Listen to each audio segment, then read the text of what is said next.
오늘 성령께서 우리에게 조명해 주실 신명기 32장 후반부 35절부터 52절까지 우리 함께 읽었습니다만, 하나님의 사람 모세가 이스라엘 자손에게 남긴 유언 설교의 마지막 부분입니다.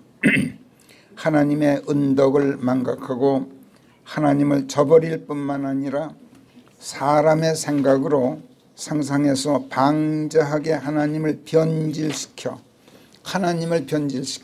인간이 실제 하지 않는 타방 신들로 만들어 놔요. 그래 놓고 그 신들과 음행하는 혐오스러운 짓으로 하나님을 덧들여서 그분의 하나님의 분노를 촉발하는 배은과 배신에 대한 원수갚음과 되갚음으로 심판하시는 하나님의 그 무서우심을 역설하고 있는 내용입니다.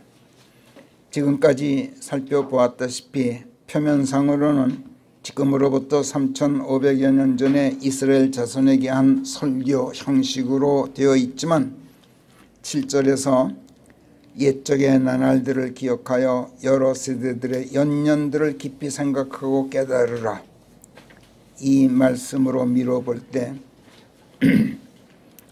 내용상으로는 먼 미래의 우리들 한 사람 한 사람, 오늘의 나까지 과거의 이스라엘 자손 그 회중 속에 포함시켜 놓고 역설하는 설교였다는 걸 우리가 알 수 있습니다.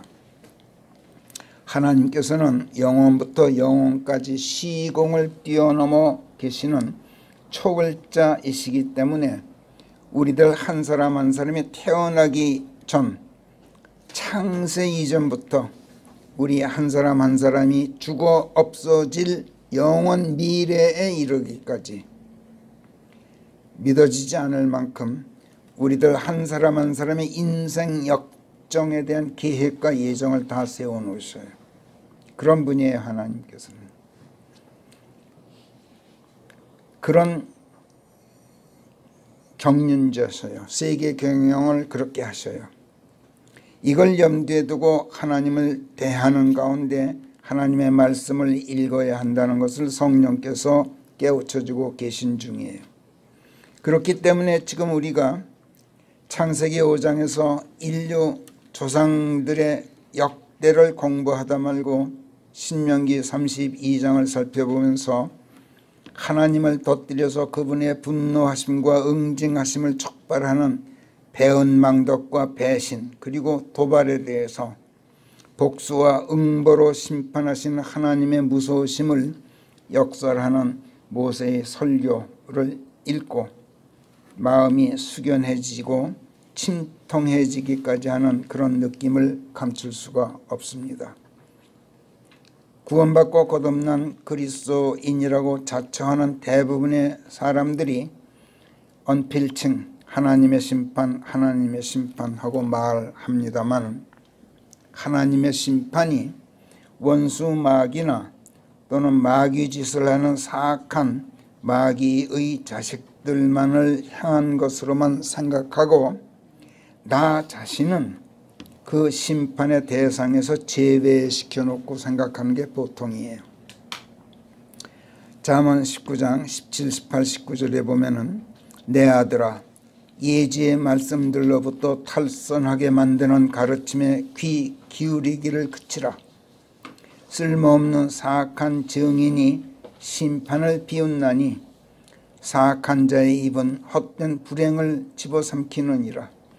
코웃음 치는 자들에게는 심판들이 준비되어 있고 어리석은 자들의 등짝에 곤장이 준비되어 있느니라. 이렇게 말씀해요. 그러니까 이런 말씀들을 읽다 보면 나는 사악한 증인이 아니다. 나는 코웃음 치는 자도 아니며 어리석은 자도 아니다. 그러므로 나는 심판의 대상이 될 수 없다. 내 등짝에 떨어진 곤장은 없다. 이렇게 생각하게 돼 있어요. 요한복음 12장 48절에서도 보면 예수께서 나를 거부하고 내 말씀들을 받아들이지 않는 자에게는 그를 심판하는 이가 있나니 내가 들려준 말씀 바로 그것이 마지막 날에 그를 심판하리라. 이렇게 말씀하셨어요. 자, 그런데 나는 그분을 거부하지 않았어요. 나는 그분의 말씀들을 받아들이지 않은 적이 없어요. 그러니까 나는 심판의 대상이 아니다. 이렇게 생각하게 된단 말이에요. 갈라디아서 5장 9절 10절에서도 적은 누룩이 전체 반죽 덩어리를 부풀게 한다. 너희를 공경에 빠뜨리는 자는 누구든 간에 자기 자신의 심판을 짊어져야 할 것이다. 이렇게 경고하고 있죠. 베드로후서 3장 7절에서도 심판과 멸망의 날이 사악하고 거룩하지 못한 인간들에게 준비되어 있다. 이렇게 경고해요. 그러니까 이런 말씀들 읽다 보면 나는 형제를 공경에 빠뜨리는 누룩이 아니다. 나는 그리스도인이다. 나는 하나님의 자녀다. 그러므로 사악하고 거룩하지 못한 인간이 아니다. 그렇기 때문에 나는 하나님의 심판은 무관하다. 다들 이렇게 생각하게 된단 말이에요. 로마서 8장 33, 34절은 이런 생각을 한층 더 고무시켜요. 하나님께 택함받은 자들을 누가 무엇을 걸어 고소하리요. 정당하다 인정하시는 분이 하나님이시니라. 정죄하는 자가 누구냐? 죽으신 분, 아니 그보다도 다시 일으켜지신 분, 그분은 다름 아닌 하나님의 오른편에 계신 그리스도시니 이분께서 우리를 위하여 중보하고 계시느니라. 이렇게 말씀해. 그러니까 나는 하나님의 자녀로 택함받은 자다. 그러니까 누구도 나를 고소하지 못하고 하나님도 나를 정죄하지 못하신다.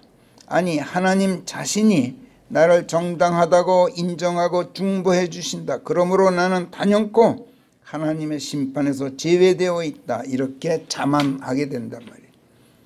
대부분의 그리스도인들이라고 자처하는 사람들이 우리들을 포함해서 그렇게 생각해요. 여러분, 그렇지만 성령께서는 지금 모세의 설교를 통해서 신명기 32장에서 18절 19절에 뭐라 그래요? 너를 낳으신 바위를 네가 기억하고 있지를 않다. 너를 만드신 하나님을 네가 잊고 말았다. 이렇게 나를 성토하고 계셔요. 심판의 화살이 하나님을 배반한 이스라엘 백성이나 하나님의 백성을 곁길로 빠지게 만든 이방 족속들만을 향하고 있는 것이 아니라 내게도 향하고 있음을 극명하게 경고하고 계신단 말이에요. 그런 가운데 하나님께서 당신 자신의 아들들과 당신 자신의 딸들, 즉 나를 혐오하신다. 이렇게 강조하고 있어요. 앞서 15절에서 여수론이 살찌자 걷어찼다. 이렇게 하나님께서 진단하시는 말씀을 우리가 지난주에 봤어요. 여수론이란 말은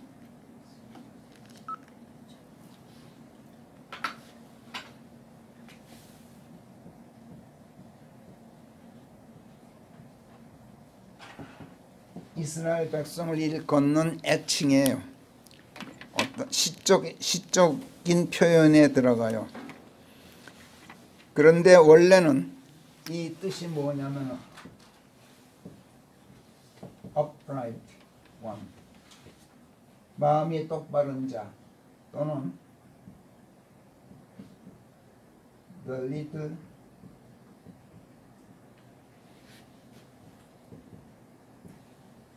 righteous one, 이런 뜻이에요. 귀여운, 리틀은 귀엽다, 귀여운 꼬마 의인, 이런 뜻이야. The little righteous one, 사랑스러운 꼬마 의인, 이런 뜻이에요. 그러니까 이스라엘 백성을 그렇게 불러요.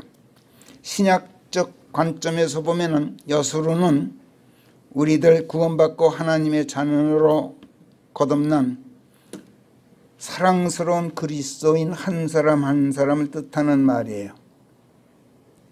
하나님께서는 사랑스러운 당신의 자녀들이 살찌고 기름기게 되자 하나님의 은혜의 밥상을 걷어차고 하나님을 저버렸다. 이렇게 고발하고 성토하셔요. 그리고 원수 갚음과 되갚음이 내 소관이다. 내가 내 백성을 심판하겠다.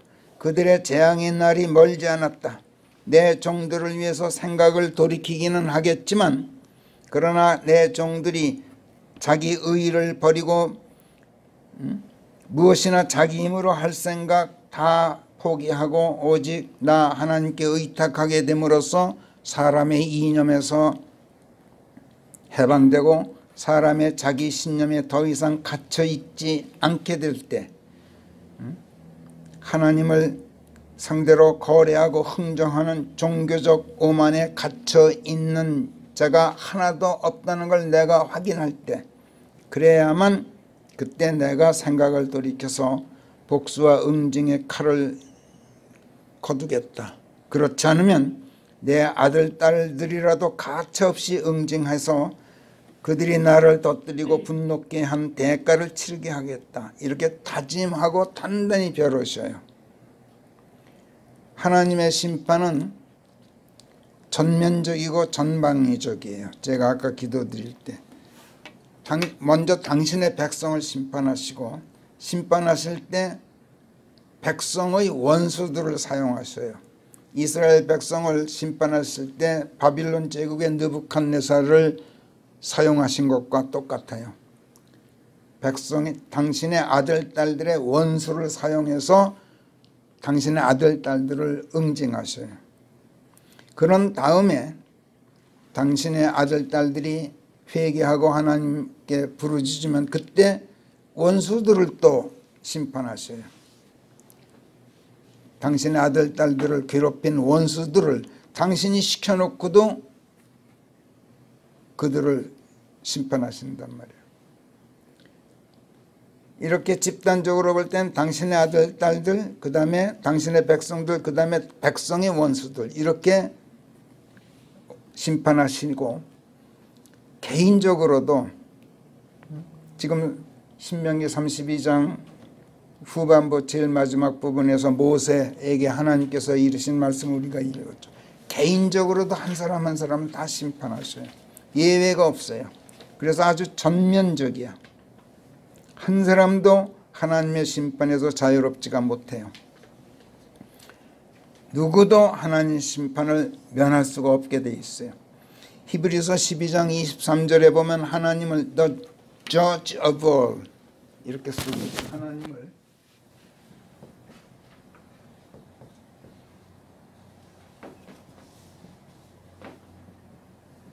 만유의 심판자 이렇게 쓰고 있어요. 만유, 모든 사람, 모든 존재하는 모든 피조물의 심판자란 말이에요. 실로 너희는 시온산에 가 있나니 살아계신 하나님의 도성 곧 천상의 예루살렘에 가 있는 것이며 무수한 천사들과 한 덩어리가 되어서 총회 곧 하늘에 등재된 첫 태생의 교회에 이르러 있고 만유의 심판자 하나님께 이르러 있으며 이렇게 말씀하죠. 성령께서는 일찍이 대지혜자 솔로몬으로 하여금 전도서 3장에서 다음과 같이 간증하도록 하셨어요. 전도서 3장 12절 그리고 16절 17절을 발제해서 우리 한번 같이 읽어봐요. 12절부터 시작. 내가 아나니 사람은 그의 삶 속에서 선을 누리고 선을 행할 따름이지 그들 안에 선이 있는 것은 아니니라. 16절 해 아래의 법도의 자리인데 거기에 사악이 있고 의의 자리인데 거기에 패역이 있는 것을 내가 또 보았노라. 그래서 내가 내 마음속으로 말하기를 의로운 자와 사악한 자를 하나님께서 심판하시리니 모든 계획과 모든 일에는 다 때가 있다 하였느니라. 보세요. 사악한 자만 심판하시는 게 아니라 의로운 자와 사악한 자를 하나님께서 심판하신다. 의로운 자도 심판하셔요. 사람 안에 선이 없다는 거야. 선을 누리고 선을 행한다.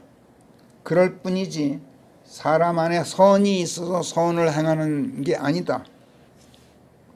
그렇기 때문에 의가 있는 자리인데 거기에 패역이 있고 하나님의 법도 하나님의 말씀이 있는 자리인데 거기에 사악함이 있다. 그래서 하나님께서는 의로운 자, 사악한 자 가리지 않고 다 같이 심판하시리니 이렇게 선포하고 있는 거예요. 선을 행하는 선한 사람일지라도 선에서 그 안에 선이 있어서 선을 행하는 게 아니라는 거예요. 하나님의 선을 누리고 그 하나님의 선을 행할 따름이지 사람 속에 선이 있는 게 아니다. 아주 무서운 통찰력이에요. 성경은 심지어 하나님을 두고 산 자와 죽은 자를 심판하신다고까지 말씀해요. 베드로가 사도행전 10장에서 성령의 지시로 카이사랴로 가서 고넬료를 만나게 돼요. 그리고 그의 집안 권속들과 이웃들이 모인 자리에서 설교를 하는데 이때 이런 말을 해요. 사도행전 10장 42절에서 그분께서는 백성에게 전파하라고 우리에게 명하셨고 하나님께서 산자와 죽은 자의 심판자로 세우신 이가 당신이시라는 것을 증거하도록 하셨소. 이렇게 42절에서 설교를 했어요. 예수께서 산자와 죽은 자를 다 같이 심판하시게 될 것을 증언했어요.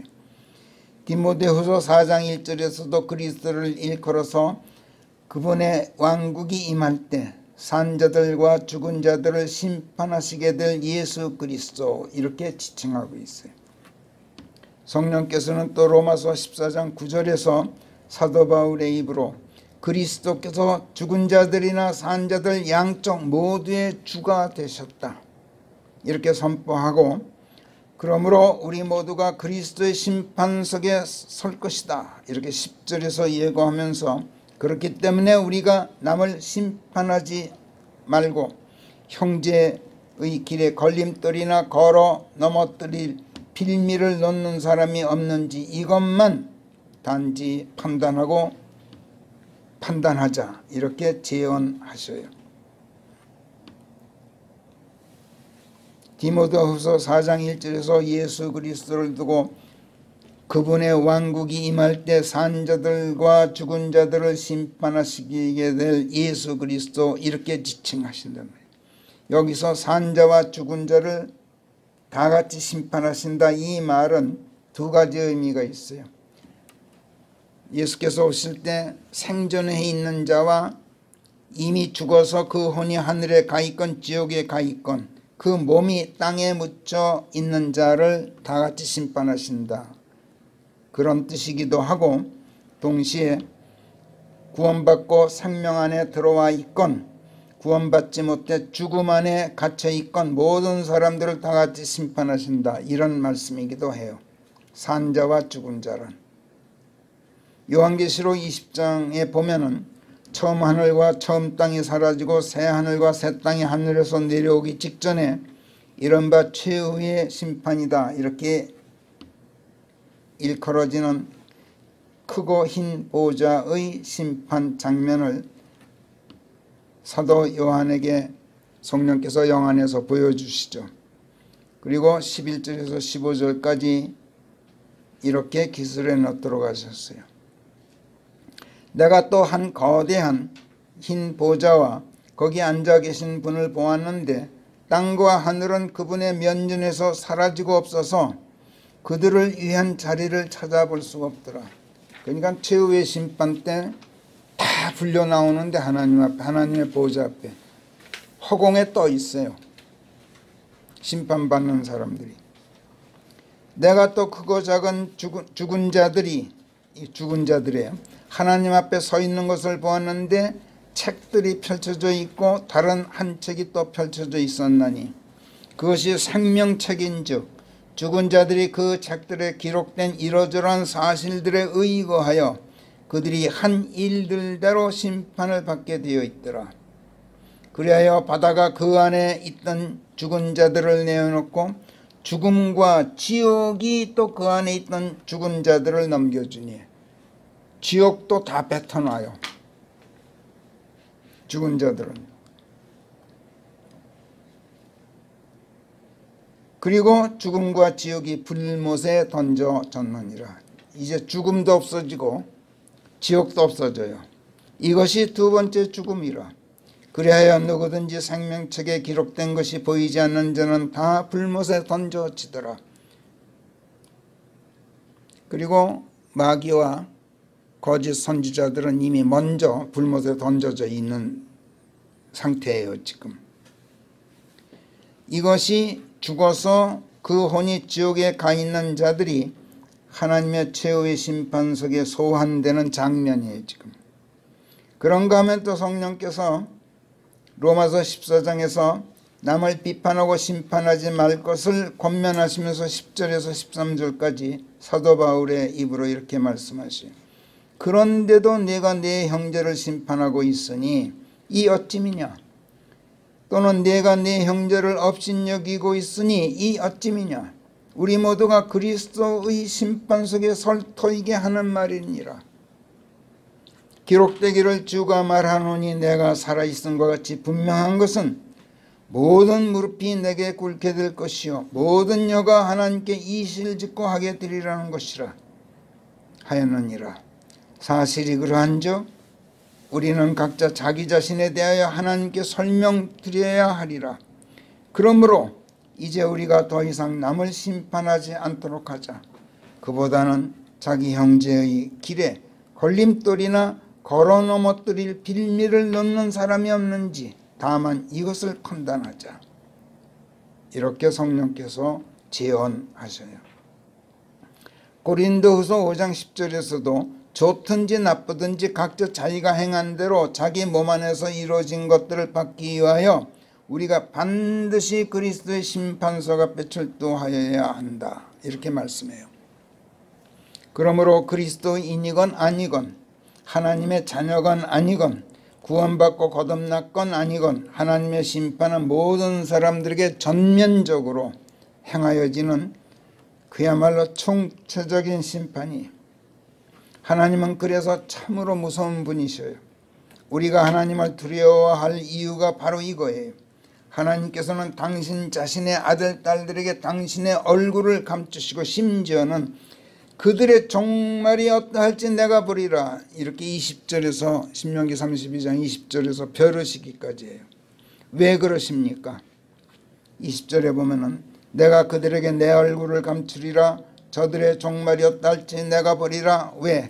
이는 저들이 꽤나 말 안 듣는 세대요 속에 믿음이라곤 하나도 없는 자식들임이라. 이렇게 하나님께서 이유를 밝혀 하나님의 백성, 하나님의 아들, 딸들이 하나님의 어떤 말씀을 듣지 않길래 꽤나 말 안 듣는 세대라 그랬을까? 또 어떤 점에서 믿음이라고는 하나도 없다고 했을까?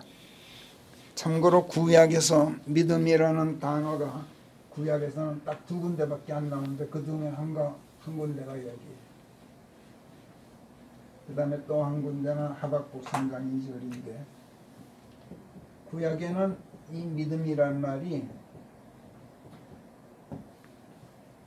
신실하다는 말은 여러 군데서 나와요. faithful.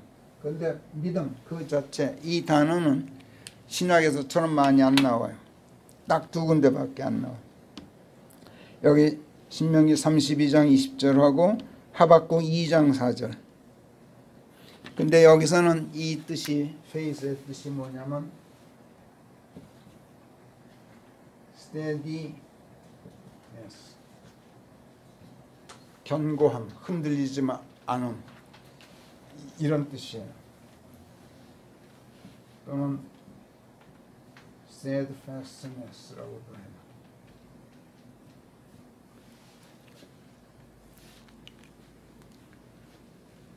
충실하다, 착실하다, 믿음직하다, 신실하다, 견고하다, 한결같다, 확고부동하다 이런 뜻이에요. 하나님의 백성이고 하나님의 아들, 딸들인데 하나님의 말을 안 듣고 타방 신들을 쫓아다니면서 잊지도 않는 그것들에게 희생제를 지내고 음료 제물을 바치는 혐오스러운 짓으로 하나님을 터뜨려서 그분을 분노하게 만드셔요. 그래서 하나님께서는 당신의 백성을 당신의 아들, 딸들 보고 참말 더럽게 안 듣는 놈들이다. 믿음이라고는 그 속에 조금도 없는 놈들이다. 믿을 수가 없는 놈들이다. 이렇게 정죄하셔요. 39절에서 그러면서 뭐라고 말씀하시느냐면 나와 함께 존재하는 신은 없다. 나 바로 내가 곧 그인 것을 이제알라. 너희들이 우상신을 만들어 놓고 섬기는데 그게 나야. 이거 아주 대단히 중요한 말씀입니다. 사도행전 17장에서 사도 바울이 아테네 마르스 언덕에서 당대의 히랍 대철학자들을 모아놓고 설교했을 때 너희들이 하나님을 모르고 섬긴다. 내가 오늘 그 하나님에 대해서 소상하게 밝혀주겠다. 너희들이 섬기는 그 우상신이 그게 바로 하나님인데 하나님을 잘못 알고 변질시켜놓고 너희가 섬긴다. 성경이 세상이 말하는 우상숭배하고 성경이 말씀하는 우상숭배하고 내용이 달라요. 제가 늘 강조해서 말씀드리는 바예요. 세상에서는 하나님이 아닌 엉뚱한 신을 사람이 만들어 놓고 섬기는 걸 우상숭배라 그래요. 하다못해 조상신한테 제사 지내는 것도 우상숭배라 그래요. 세상에서는. 성경에서는 그렇게 말씀하지 않아요. 성경이 말씀하는 우상신은 없다. 없는데 너희가 나를 우상화시켜놓고 섬긴다. 이게 우상숭배예요. 엄연히 펄펄 살아있는 나를 죽어있는 신으로 만들어 놓고 섬긴다. 그래 놓고 무슨 건물 지어 놓고 의리의리한 사원이나 신전 같은 그 의리의리한 건물 지어 놓고 거기다가 나를 돌이나 나무나 쇠로 만들어서 생명도 없는 형상으로 만들어서 떡하니 앉혀놓고 그것들에게 뭘 갖다 바치고 섬긴다. 살아있는 나를 죽어있는 신으로 만들어 놓고 섬긴다. 왜 그러느냐? 그래야 거래하기가 쉬우니까. 살아있는 하나님은 인간이 마음대로 못하잖아. 그러니까 하나님을 죽여놓고 죽은 신으로 만들어 놓고 딜해요. 그 종교적인 오만, 종교적인 탐욕에서 나오는 거죠. 그리고 그것들에게 물건을 갖다 바쳐요. 그래 놓고 뒤에서 그 물건을 자기가 착복하죠. 신자들로 하여금 형상에게 재물 갖다 돈 갖다 바치게 해놓고 그걸 거둬들인단 말이에요. 그러니까 결국은 종교적인 탐욕이에요. 우상숭배는. 그러니까 종교는 관념 이유일 뿐만 아니라 하나님을 있지도 않는 우상신으로 만들어 놓고 섬기기 때문에 관념 이유예요. 실제 하지 않는 신을 섬기니까. 그러면서 하나님을 죽은 신으로 만들어 놓고 관 속에 넣어놓고 엉뚱한 하나님을 지금 섬긴단 말이야. 그래서 하나님께서 여기 바로 내가 곧 그인 것을 이제 알라. 내가 죽이고 내가 살리며 내가 상하게 하고 내가 치유하나니 내 손에서 건져낼 수 있는 자가 아무도 없느니라. 이렇게 단호하게 선포하셔요. 그런데도 하나님의 백성이라는 자들이 타방신들을 쫓아다녀요. 타방신이 있어서 쫓아다니는 게 아니라 하나님을 변질시켜놓고 그걸 타방신으로 만든단 말이에요. 우상신들이 있어서가 아니라 그들이 쫓아다니는 어떤 우상신도 바로 내가 곧 그라고 하나님께서 선포하시잖아요. 우상숭배란 우상신이 실제로 있어서 그 신을 숭배하는 게 아니라 하나님을 우상신으로 전락시켜 놓고 우상화된 그 하나님을 숭배하는 것. 이게 성경이 말씀하는 우상숭배예요. 우상.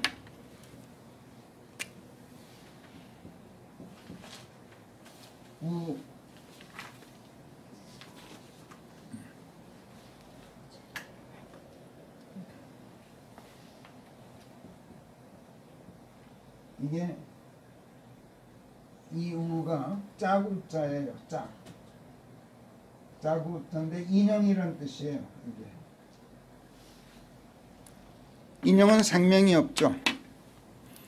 그리고 형상상 나무나 돌이나 쇠붙이나 흙 등으로 인형처럼 형상을 만들어 놓고 그 형상을 신으로 섬기는 걸 우상숭배라 그러는데, 세상에서는 사람들이 성경에 하나님을 제쳐놓고 이런 있지도 않는 우상들을 섬기고 숭배하는 걸 우상숭배라고 말하지만, 성경은 다시 말씀드리거니와 하나님을 우상화시켜 놓고 섬기는 걸 말한단 말이에요.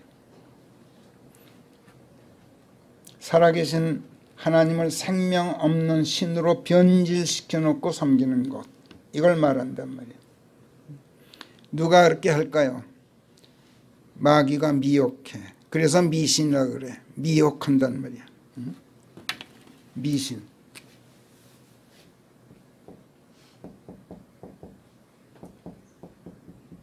이게 사도 바울이 사도행전 17장에서 헬라 사람들한테 한 말이야. 너희들이 섬기는 그 신은 너희들이 참 미신적이다. 이 말은 너희들이 지금 미혹되고 있어, 이런 뜻이에요. 어리석은 자들이 마귀에게 미혹되어서 살아계신 하나님을 죽여놓고 섬기는 것이 미신이란 말이에요. 이게 우상숭배예요. 사도행전 17장 22절부터 25절까지 내가 읽어보겠어요. 그대들 아테네 사람들이요, 나는 그대들이 모든 일에서 너무 미신적이라는 것을 알게 되었소. 내가 길을 지나다가 그대들의 예배 처릇들을 보니 미지의 신에게 이런 명문이 새겨진 위패가 놓여있는 제단을 보았소. 그래서 그대들이 그분을 알지도 못하면서 경배한다는 것인즉, 그대들이 우상신을 섬기지만 사실은 그 우상이 따로 있는 게 아니라 너희들이 경배하고 있는 그 우상은 바로 하나님이시다. 단지 그대들이 그 하나님을 알지도 못하고 섬기고 있는 것이다. 그래서 내가 그대들에게 그분을 소상히 밝혀주겠소. 세상과 그 안에 만물을 지으신 하나님께서 하늘과 땅의 주이심을 생각할 때, 만물의 주인이심을 생각해 볼 때, 그분께서 손으로 만든 사원들에는 거하지 않으시오. 그분께서는 또 모든 사람들에게 생명과 호흡과 모든 것을 주시는 분이시니, 이걸 볼 때 그분께서는 마치 무엇이라도 필요하시다는 듯이 사람의 손이 갖다 바치는 것으로 경배받으시는 분도 아니요, 생명과 호흡을 주시는 살아계신 하나님이시다. 하나님께서는 사람들 손으로 사원이나 신전 건물들 지어놓고 그 안에 떡하니 앉혀놓은 형상들처럼 그런 생명 없는 물건이 아니시다. 게다가 하나님께서는 하늘과 땅 만물 만인의 주인이시다. 그렇기 때문에 모든 것이 그분의 것인즉 사람들이 지은 건물 안에 거하시는 분이 아니실 뿐만 아니라 무엇이라도 필요하시다는 듯이 사람들이 뭘 갖다 바치기를 바라시는 분도 아니시다. 그러하신 분을 그대들이 우상화시켜 놓고 사원이나 신전 건물 안에 생명 없는 형상으로 앉혀놓는 것은 너희들이 지금 하나님과 흥정하고 거래하려고 그러는 것이고, 그것들에게 돈 갖다 바치는 것도 흥정의 대가를 치르고 무엇인가를 받아내려는 탐욕스러운 종교적 오만이고 관념유의다, 이렇게 성토했던 거예요. 하나님께서는 사람들의 이런 짓을 당신의 권위를 침탈하고 능멸하는 죄로 정죄하셔요. 그러면서 38절, 39절, 40절에서 이렇게 고발하셔요. 신명기 32장, 아까 우리가 읽었죠. 그들이 신뢰하던 그들의 바위인 그들의 신들이 어디 있느냐? 그들이 바친 희생제물의 기름을 먹고 그들의 음료 제물을 마시던 그것들이 어디 있느냐? 그것들더러 일어나 너희를 도우라 하고 너희 보호자가 되어달라고 한번 해봐라. 나와 함께 존재하는 신은 없나니 나 바로 내가 곧 그인 것을 이제하라. 내가 죽이고 내가 살리며 내가 상하게 하고 내가 치유하나니 내 손에서 건져낼 수 있는 자가 아무도 없느니라. 혐오스러운 짓으로 하나님을 터뜨려서 불같이 화나시도록 하였나니 혐오스러운 것들을 가지고 그분을 터뜨려 분노하시게 하였다. 이런 말씀들로 하나님께서 당신 자신의 아들, 딸들의 침탈행위, 능멸에 대한 원수갚음과 되갚음의 심판을 선포하고 또 그 심판의 정당성을 분명히 하셔요, 하나님께서. 그런데 문제는 그 심판이 녹록지 않다는 점이야. 성경에서 하나님께서 친히 예고하시는 심판은 여기 신명기 32장 20절에서 보면은 내가 그들에게 내 얼굴을 감추리라. 저들의 종말이 어떠할지 내가 보리라.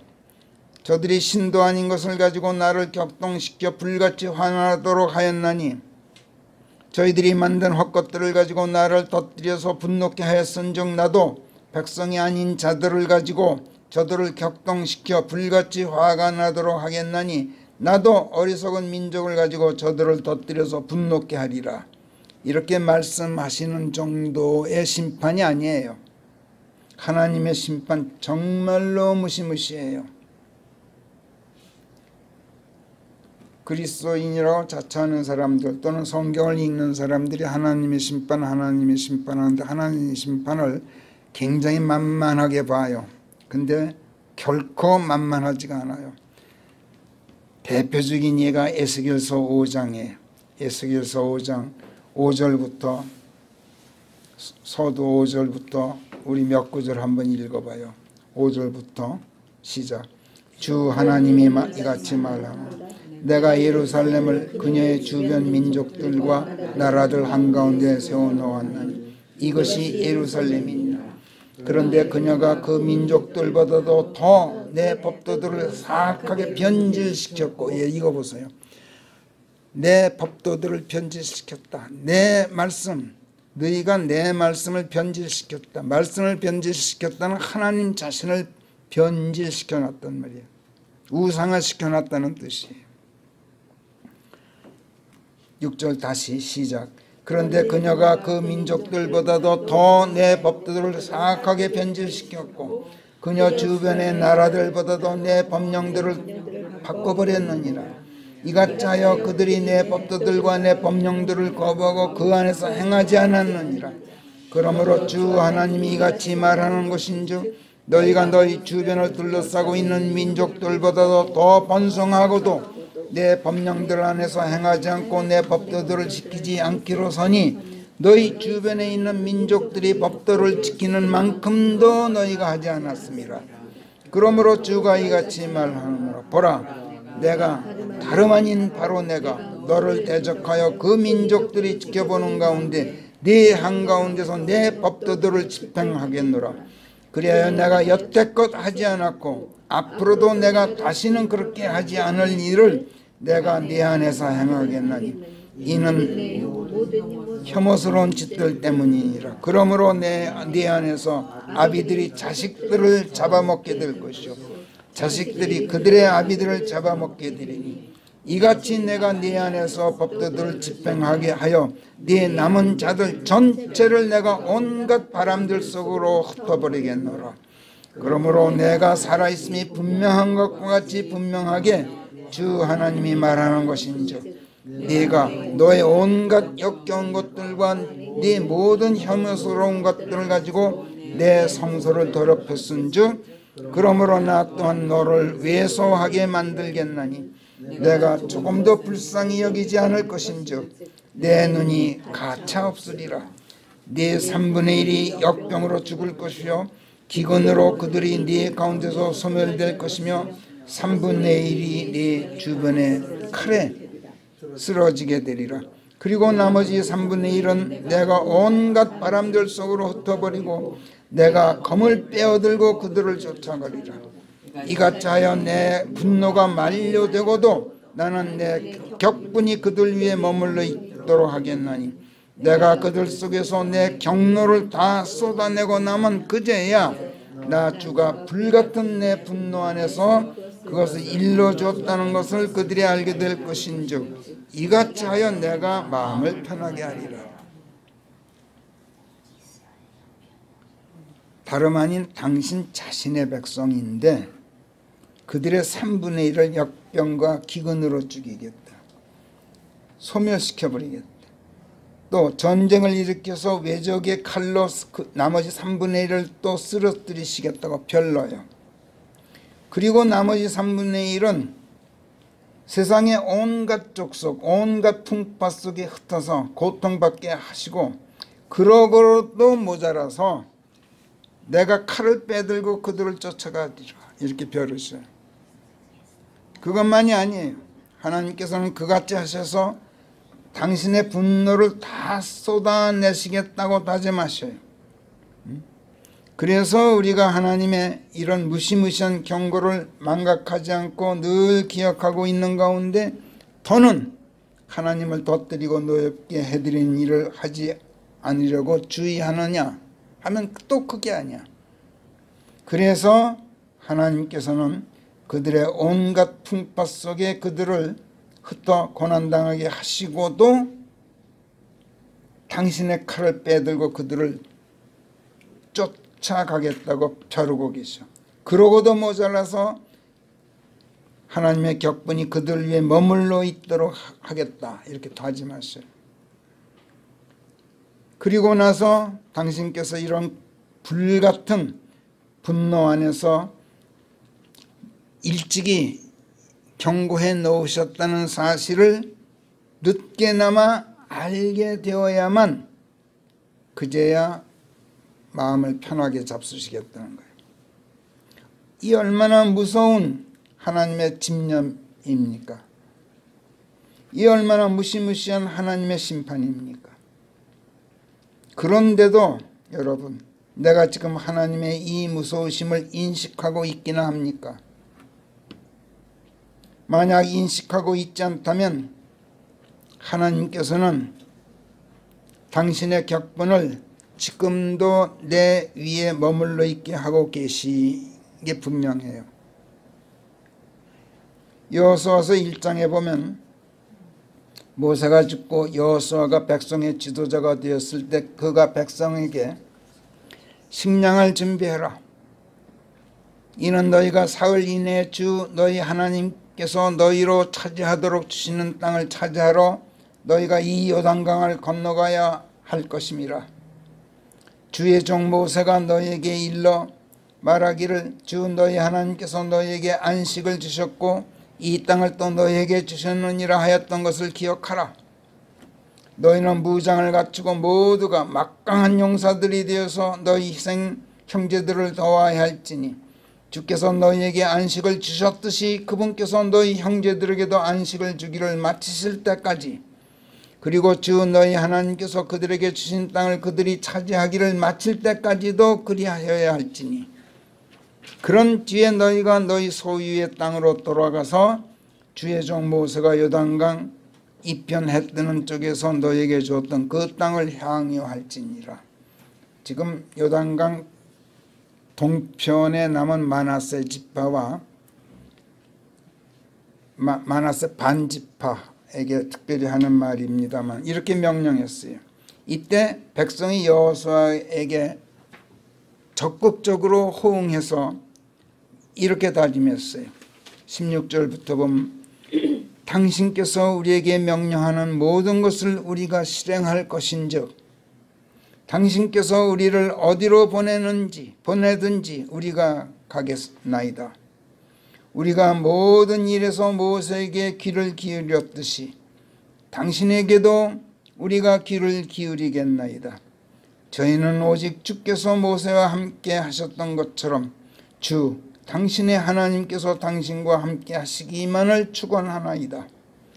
당신의 명령에 반기를 드는 자는 누구든지 간에 그리하여 당신께서 그에게 명령하는 모든 것 안에 담긴 당신의 말에 귀 기울이려고 하지 않는 자가 누구든지 간에 그는 처형되어야 할 것인즉 오직 선한 용기로 강건하기만 하소서. 이렇게 하였다고 여호수아서 1장 11절부터 18절까지 이렇게 써여 있어요. 그런데 그런 그들이 약속의 땅 가나안 땅으로 들어간 뒤 어떻게 되었습니까? 모세가 신명기 31장에서 하나님의 율법의 말씀들을 책에다 기록한 다음에 그걸 레위인들에게 제사장들에게 줘요. 그리고 그걸 하나님의 법궤 옆에 놔두어라 이렇게 분부한 다음에 27절부터 신명기 31장 27절부터 이렇게 말하고 있어요. 이는 내가 네 욕심과 네 빳빳한 목을 알미라. 내가 하나님의 율법을 받아서 책에 써서 법궤 옆에 놨다. 왜? 그게 증인이 되도록 하기 위해서. 뭘? 네가 욕심과 네 빳빳한 목을 내가 알기 때문에 그렇다. 보라, 이날 내가 아직 살아 너희와 함께 있는 동안에도 너희가 주를 거슬러 반역적이었는데 내가 죽은 뒤에는 너희가 얼마나 더 많이 그러하겠느냐. 내가 이 말씀들을 그들의 귀에 대고 들려주고 하늘과 땅을 불러다 놓고 그들을 고발하여 통보하고자 하노니 너희 지파 모든 원로들과 너희 감독자들을 내게 불러 모으라. 이는 내가 이것을 알기 때문이니 곧 내가 죽은 뒤에는 너희가 극도로 너희 자신을 변질시켜서 내가 너희에게 명령한 길에서 벗어 빗나가리라는 것이라. 그리하여 마지막 날들의 재난이 너희를 덮치리니 이는 너희가 주의 목전에서 악을 행하고 너희 손이 하는 일을 통해서 그분을 터뜨려서 분노의 불을 지필 것이기 때문이라. 이렇게 신명기 31장에서 예고했던 그대로 그들이 변하고 말았어요. 그 사이에 변했어요. 그 사이에. 왜 그렇게 변질되고 말았습니까? 왜 그렇게 그 사이에 하나님의 말씀을 잊어버렸기 때문에 그런 거예요. 그 사이에 하나님의 말씀을 잊어버렸고 그 사이에 자기네들을 거기까지 이끌어오신 하나님의 은덕을 망각했기 때문에 그렇게 변질되고 말았어요. 그렇다면 여러분은 어떻습니까? 나는 지금 어떻습니까? 나는 지금 하나님을 터뜨리고 있지 않다. 나는 절대로 하나님을 넓게 해드리고 있지 않다. 나는 하나님의 은덕을 절대로 저버리지 않는다. 나는 하나님을 절대로 배신하지 않고 절대로 하나님께 반역하지 않는다. 우상 숭배 따위 나는 절대로 하지 않는다. 여러분 다 이렇게 자신 있게 말할 수 있어요? 여러분 하나님과의 흥정과 거래를 시도하는 종교 행위로 하나님의 권위를 침탈하고 능멸한 적이 절대로 없으세요? 그렇다면 여러분 위에는 하나님의 격분이 머물러 있지 않을 것인즉 여러분에게는 그렇다면 어떤 질병도 없어야 되고 고통도 있을 수가 없고 가난의 시련도 전쟁의 고난도 있지 않아야만 해요. 여러분이 역병에 시달리지 않고 기근으로 밥 굶는 일 없고 전쟁의 고난에 휩쓸리지 않고 있는 거 알고 있어요. 이건 필시 그래서 그럴 것이라고 저는 확신해요. 그렇다면 여러분 하나님께 감사하세요. 그러나 감사하고 또 감사하면서 나 자신도 모르게 내 발이 미끄러져서 탈선하지 않나 항상 조심하기를 절대로 소홀히 하지 마세요. 그러기 위해 매 순간 매사에서 하나님의 말씀들을 떠올리고 있어서 옛적의 나날들을 기억하고 여러 세대들의 연년들을 이해하고 깨닫고 있기를 소홀히 하지 마세요. 이것을 가르쳐 주시려고 성령께서 지난 3주 동안 오늘까지 포함해서 우리에게 신명기 32장 말씀들을 조명해 주셨던 거예요. 하나님의 말씀들을 한순간이라도 내게서 멀리하면 나는 그 순간 하나님을 망각하게 돼요. 그러면 나도 모르는 사이에 배은하게 되고 배신하게 돼 있어요. 기도하겠습니다.